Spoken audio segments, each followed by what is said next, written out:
I think one of the biggest regrets that people have the older they get is not being a big enough risk taker.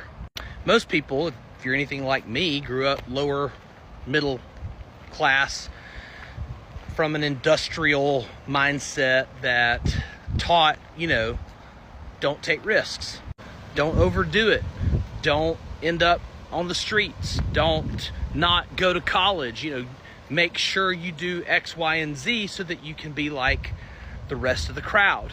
And I can't overstate enough how hard it is to break out of that mold, to break out of that conditioning.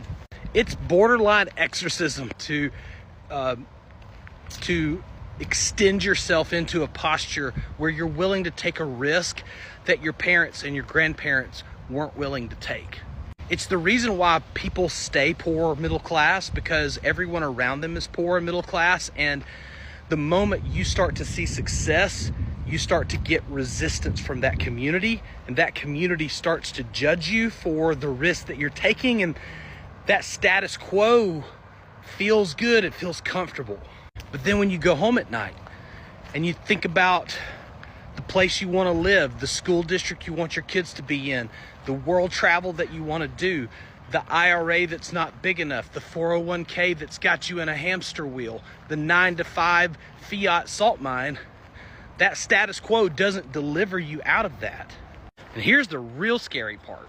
The real scary part in 2025 and beyond is that fiat salt mine that most of America and the global community is stuck in is only getting deeper, darker, and trenchier, because currency debasement is getting more prolific, and you're only going to see the US dollar and related native currencies around the world become less and less valuable.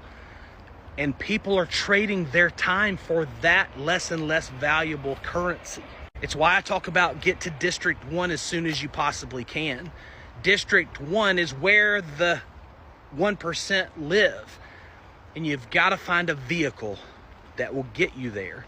And those vehicles, they're few and far between. That's a bullet train that you've got to jump on, and you've got to be opportunistic. One of my favorite sayings that I've ever heard: action creates traction. The path will appear when the car is in motion. Like and follow for more.